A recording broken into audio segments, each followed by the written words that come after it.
di mana PKS berada, saya pilih lawannya.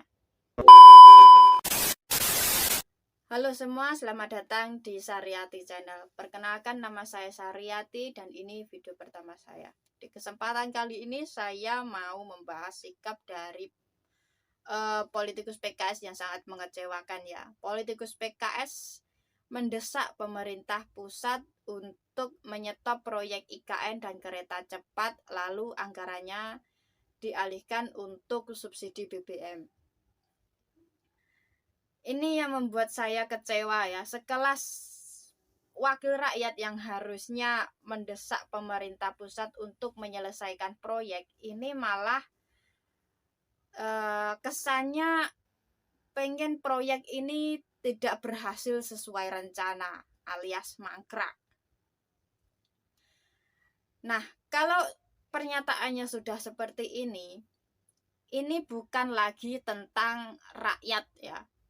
Karena menyetop proyek yang sedang berjalan untuk kemudian menjadi mangkrak, ini jelas bukan kepentingan untuk rakyat.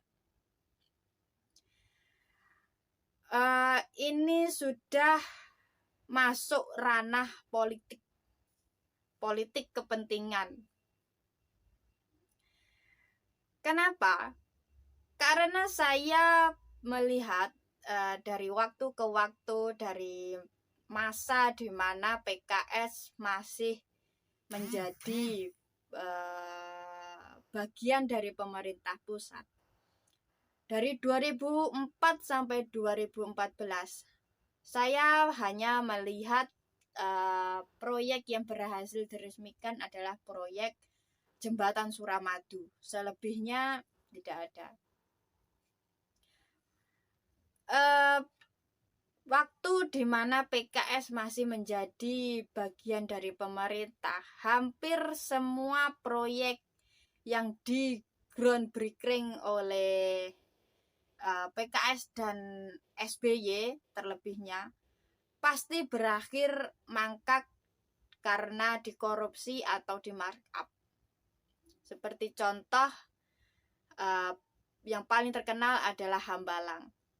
Yang kedua adalah 34 proyek listrik yang mangkrak.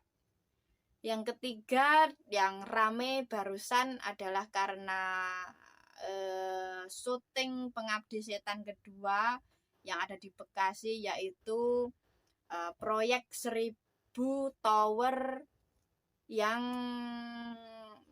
dibangun di era SBY tapi berakhir mangkrak. Yang keempat adalah mobil internet yang harusnya melayani internet di daerah-daerah juga berakhir mangkrak.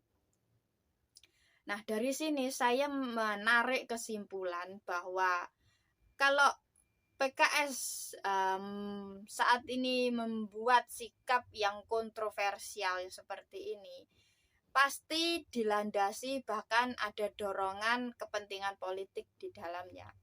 Kenapa saya berkata ada kepentingan politik di belakangnya? Karena kita tahu kepuasan publik terhadap kinerja pemerintah saat ini di atas 70%. Mungkin ini yang membuat PKS gagap ya, bingung bagaimana caranya menurunkan tingkat kepercayaan dan tingkat kepuasan publik terhadap pemerintah saat ini menjelang 2024 nanti. Mungkin PKS pengen menarik pemerintahan saat ini sama gagalnya seperti di mana pemerintahan PKS menjadi partai petahana. Atau PKS pengen merusak citra Jokowi karena ingin 2024 nanti merekalah yang menjadi partai petahana selanjutnya, PKS maksudnya, bukan golongan Jokowi.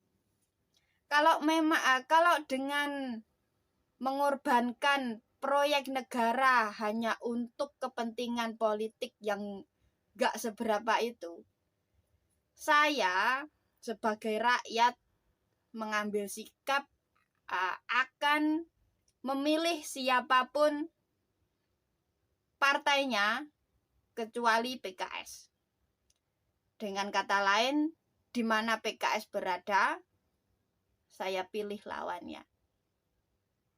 Karena dari sini PKS sudah tidak lagi bisa dijadikan tempat untuk menyalurkan aspirasi ya. Karena dari sini saja dia sudah mati-matian menggagalkan proyek.